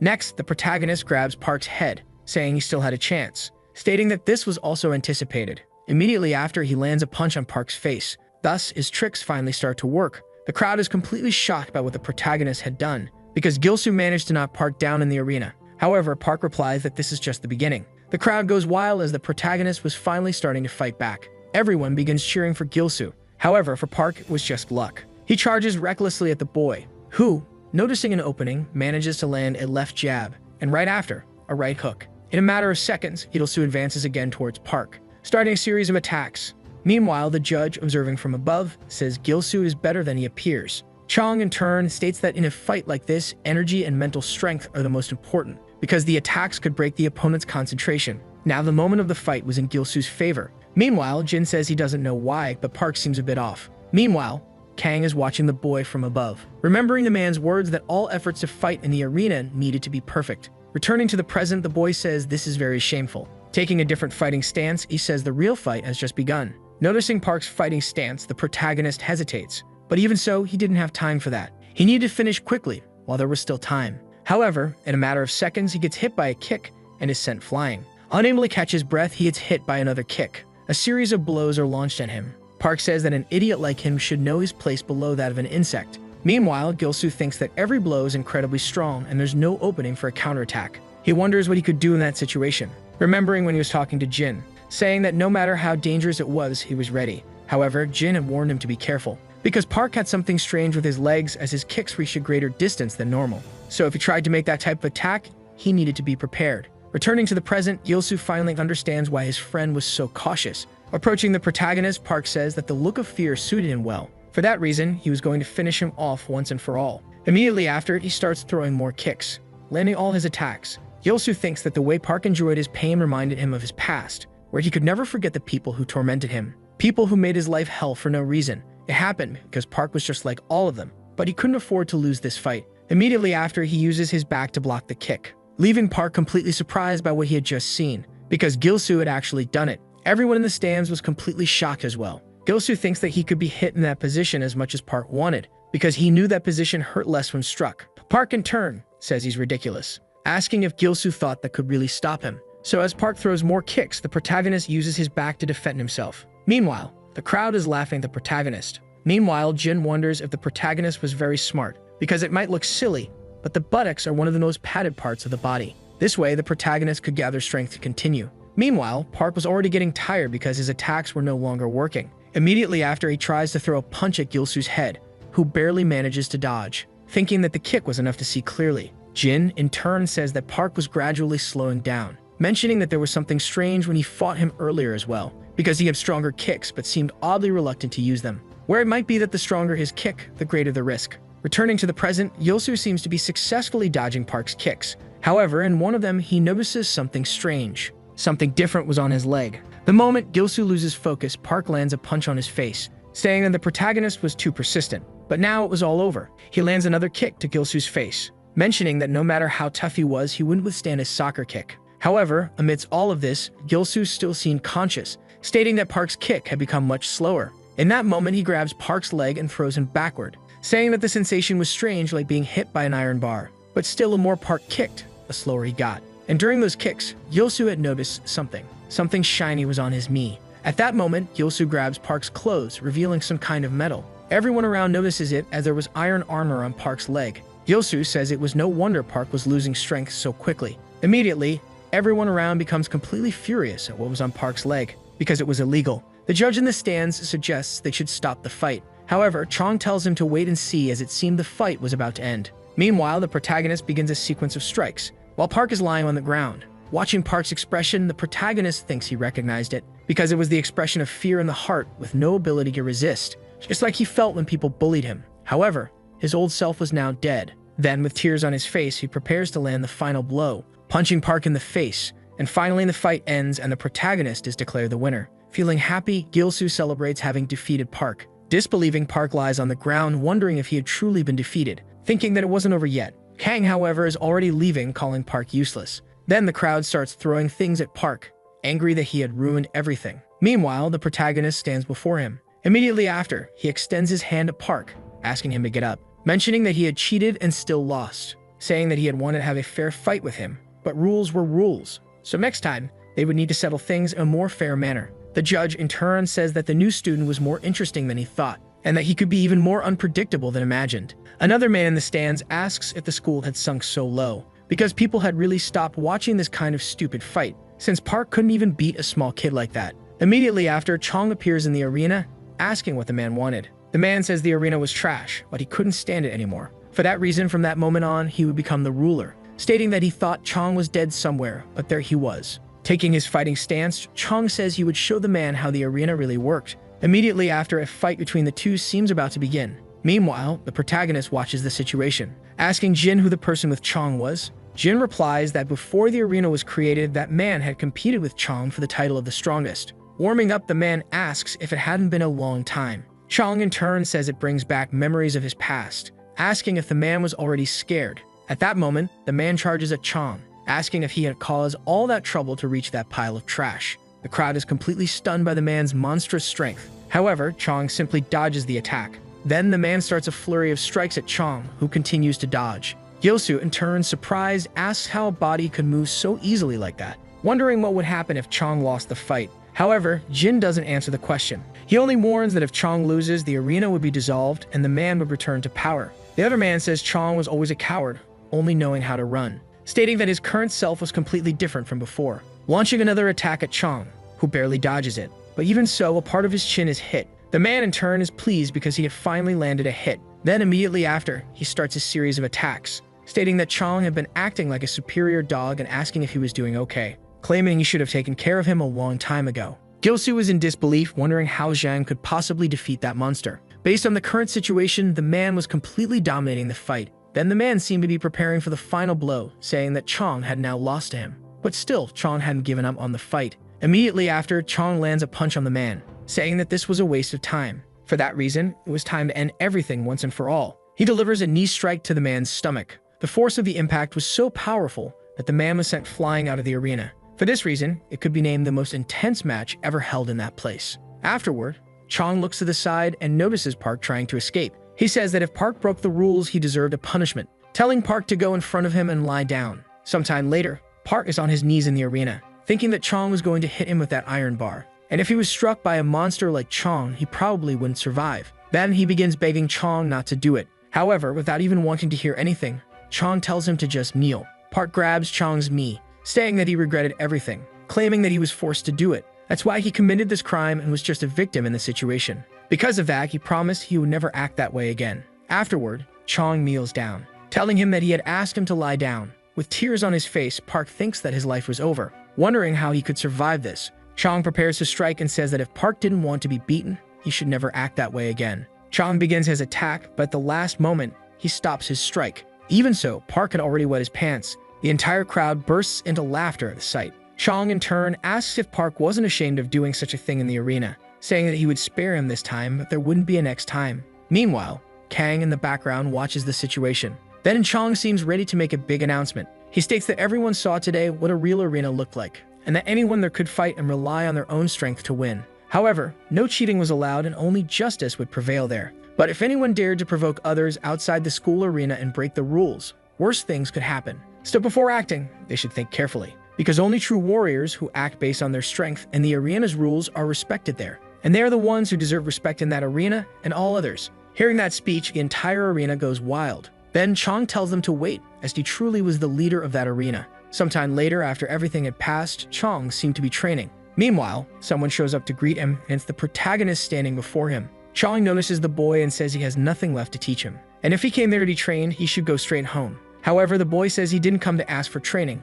but just to say something. Chong in turn tells him that there's no need because he was only doing what needed to be done. Yosu wonders why Chong was being so cold, telling him he had one more question, asking why Chong had helped him so much, because it seemed like Gilsu was the first person trained by Chong and had learned a lot from him. Chong responds that he wanted to use Gilsu to prove something to everyone, because to improve, one must train with all their strength. That's why Gilsu went through all of that. Hearing what Chong said, Park remains silent. Then the scene cuts to an arena in the middle of the fight, and every day there were always intense battles. Someone arriving at the arena says it had been a long time since they had been there, and someone else remarks that Chong had grown very quickly. However, he was still fine even without a master nearby. But even so, Chong couldn't be the same. It's then revealed that the man was the former leader of the arena. Shortly after, Kang appears to greet him. The man says he thought they would meet next time and would have good news. Then Kang mentions that there was a bastard breaking the law, and surprisingly, his strength wasn't comparable to Chong's. Back to Chong, the protagonist is thanking him for everything,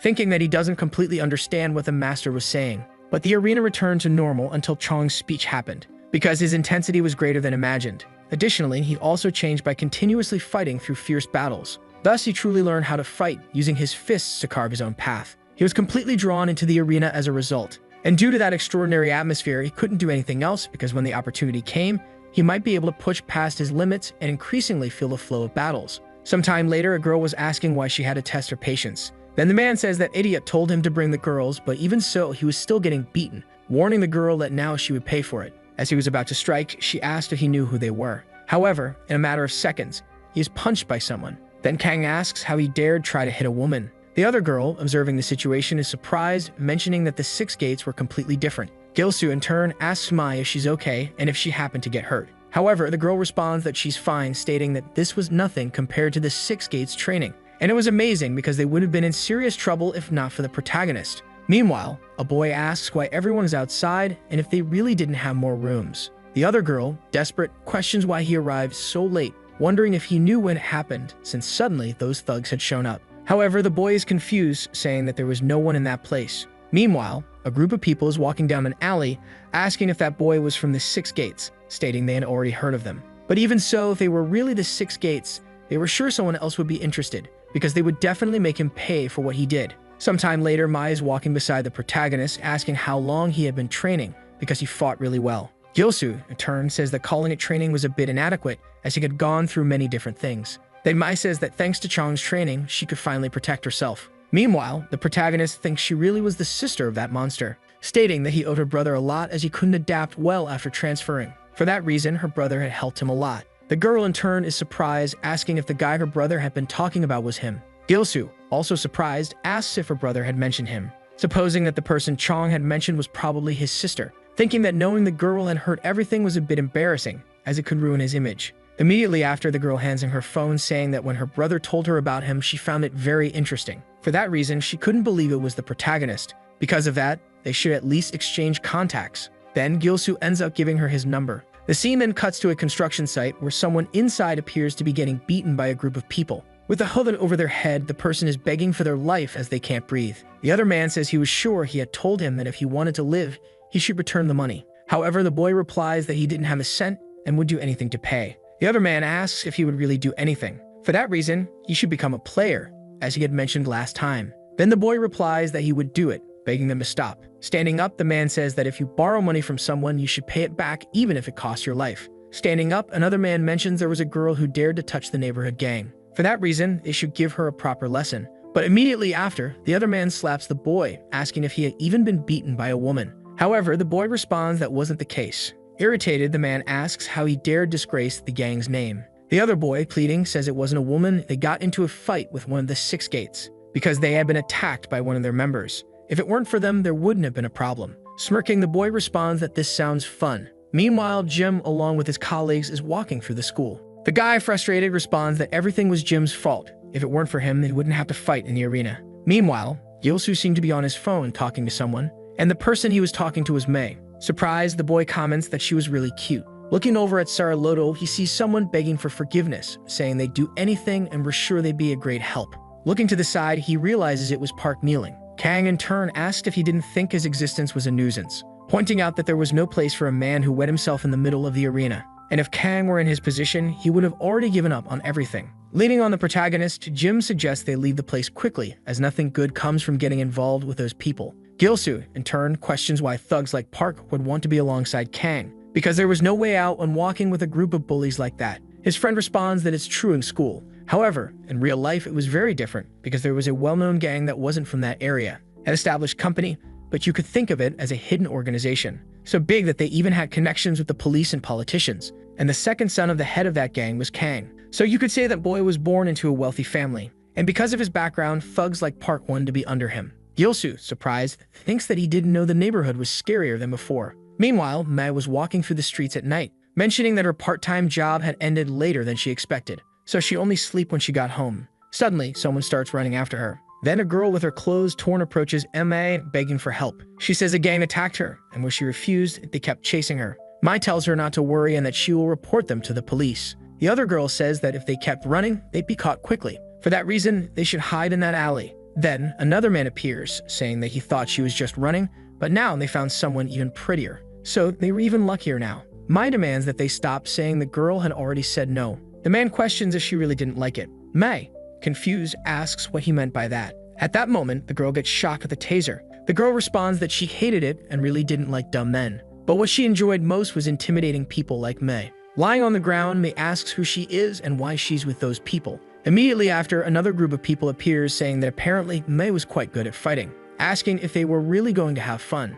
The scene then cuts to a prison. Kang tells someone not to worry as he has a plan and would do what he could. If it didn't work within the school, they could use another method. Then another man says that only those who've experienced a leash themselves can put one on someone else. Because of that, Kang needed to know his place. He adds that his father said he would try to help him, so he thought he'd be out in a few months. For that reason, Kang shouldn't ruin the family's reputation and should stay behind the scenes. Once he's out, everything will be resolved anyway. Kang in turn responds that he understood the situation but still seemed reluctant. The scene then cuts to one of the protagonist's friends saying that something incredible had finally happened to him because he was invited on a date with a girl over the weekend, and for that reason he needed advice from the two. Gilsoo responds that he's never done anything like that, and Jim responds that he has to train at the gym on weekends. The boy in turn says that he's been feeling really good that week because the girl had asked him out first. Jim in turn responds that he's lost count of how many times the boy had gotten his hopes up. Then Gilsoo says that if the boy was asking so desperately, they should help him somehow, because they never knew when a real signal might happen.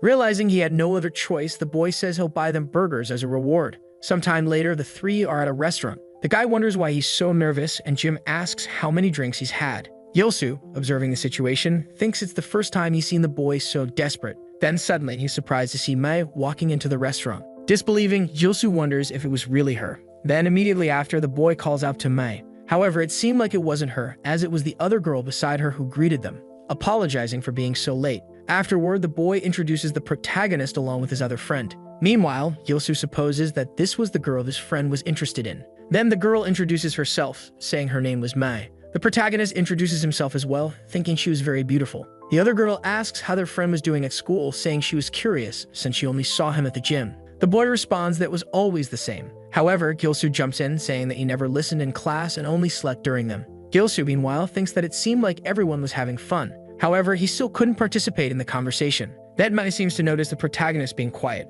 She calls out to him, asking if he didn't like to talk. However, the boy responds that wasn't it. Mei, in turn, says that she also didn't like too much noise, stating that she always felt left out whenever they went anywhere. The protagonist replies that he always felt the same way. Changing the conversation, Mei asks if they should head somewhere else, claiming she knew a karaoke spot that could be interesting to visit. Meanwhile, Gilsoo feels embarrassed, because just a moment ago he had been feeling comfortable. Sometime later, everyone arrives at the karaoke spot, but still his friend seems frustrated about something. Immediately after, he grabs Jim by the shoulder, asking the girls if they could go in first, because the three of them needed to use the restroom. Jim, in turn, asks what's going on, but his friend responds that Jim should be asking that, questioning why he was suddenly being so honest, and why he was getting along so well with his friend. Gilsoo, in turn, says it seemed like they wanted to have a long conversation. For that reason, he would head into the karaoke first, so they wouldn't be worried. As he leaves, Gilsoo says they always bickered when they were together. Meanwhile, he's thinking about Mei's face, apparently smitten, saying that her name was really beautiful.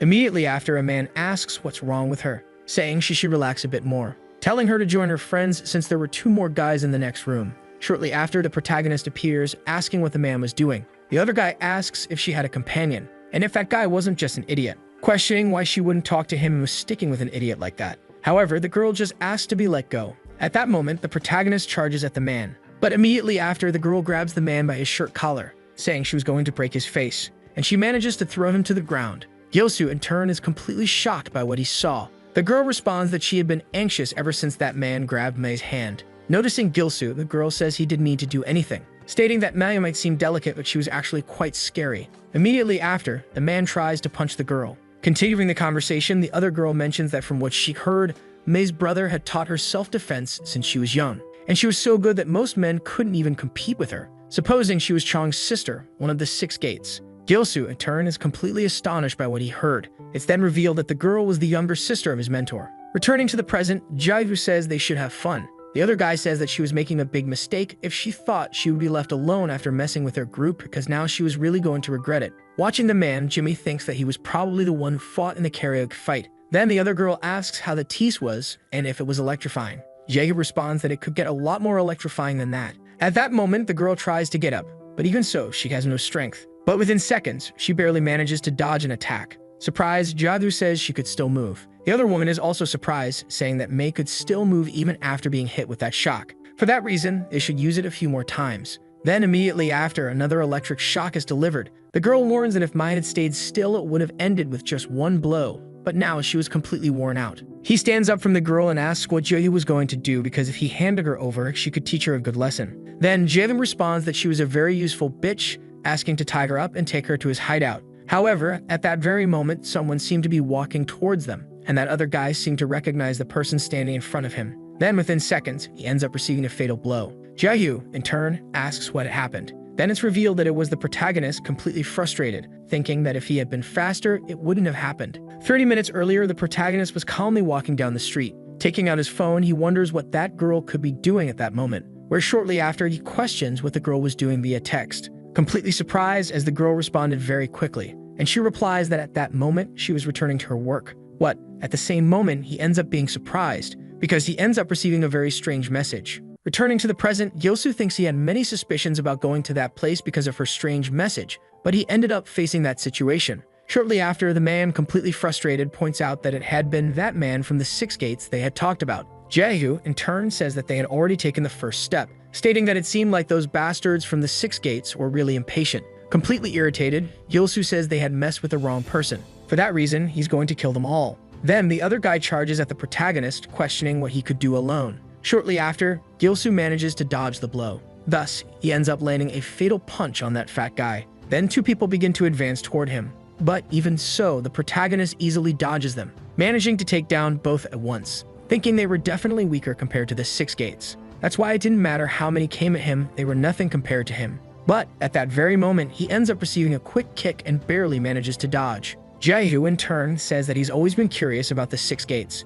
Then, immediately after, he grabs a metal bar and starts delivering several blows toward the protagonist, who with difficulty was dodging, thinking that man was very fast. However, he ends up noticing an opening and starts preparing to kick the man, asking who he was to judge others when he didn't even have any skill. Kicking the boy, Jaehoon barely managed to defend the attack, mentioning that he was very aggressive. However, Gilsoo responds that he was just getting started, asking if he couldn't fight without a wooden baton, so he should fight honestly. At that moment, that guy puts his foot in front of the protagonist, and as a consequence, he ends up tripping. However, he ends up falling onto something soft. Jaehoon, in turn, says that dealing with the protagonist was more complicated than expected. That's why the girl should take care of him since he was so annoying.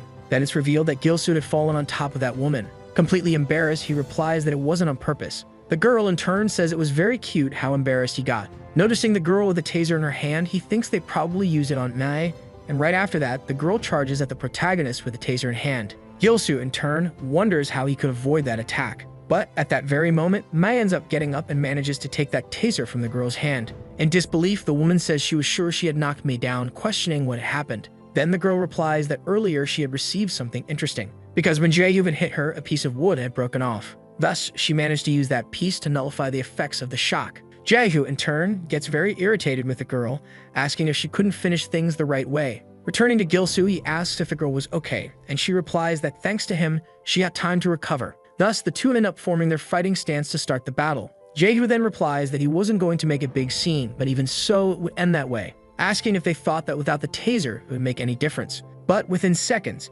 he ends up receiving a punch in the face from the protagonist, saying that he would teach him what would happen when he crossed the line. Returning to Mai, the girls seem to be confronting the other woman, and so both of them form their fighting stances to start the battle. And Mai responds that the girl should have done things the right way if she wanted her to stay quiet. However, right after, the girl says that this is why defeating bitches like her was so much fun. Returning to Gilsoo, the boy already seemed to have defeated Jaehoon. However, it didn't seem to be the end, as the man asks if that was all he had, because now they were really going to start the real game. Immediately after, he appears placing something unknown in his mouth. Thus, he quickly charges at the boy, delivering a punch to him which he barely manages to defend. However, the second one slips past his defense. Then Jaehoon responds that he had already studied his fighting style. For that reason, he couldn't be beaten anymore. In the midst of this, Gilsoo wonders how he could have gained so much power so suddenly. Jaehoon, in turn, asks if he understood the situation because he wasn't speaking like before. Meanwhile, Gilsoo was still in disbelief as he had come face to face with a monster like that, saying that he was really very lucky,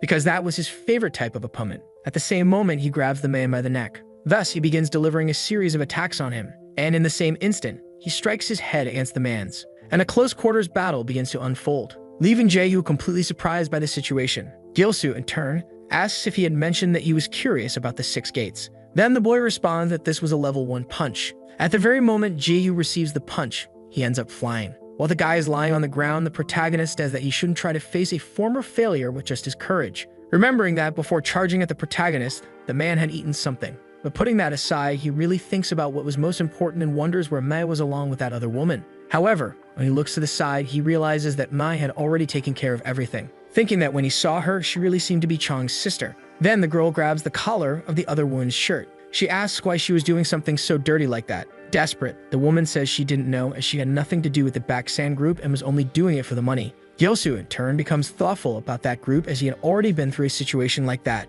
questioning what that group was and why they would pay money to do something so horrendous. The woman, in turn, asks if they really didn't know about it. Beginning to tell the story, the girl responds that it happened half a year ago, because the Baksan group is a high school association that suddenly appeared in Jumyang, and its influence was too great to just call them a gang, as even the most notorious gangs crawled to them. Although there were some violent gangs in that area, the group's growth was truly terrifying. Then, Yosu asks if there was any association of theirs in high school. However, the girl responds that she didn't know about that, but the objective was because of the 6 gates. Remembering Jehu's words that if they turned some of the kids from the 6 gates into players, they might have a chance to join the 5 dragons. Returning to the present, Yosu asks if their goal was the 6 gates. Because, although the Baksan group had taken over most schools, they still hadn't made the 6 gates part of them. Standing up, the girl replies that she had said everything she knew and didn't know anything else, so she was leaving. But at that moment, Mei pulls her back, questioning where she thought she was going, stating that their conversation wasn't over yet. Sometime later, the protagonist, along with Mei, was walking down the street,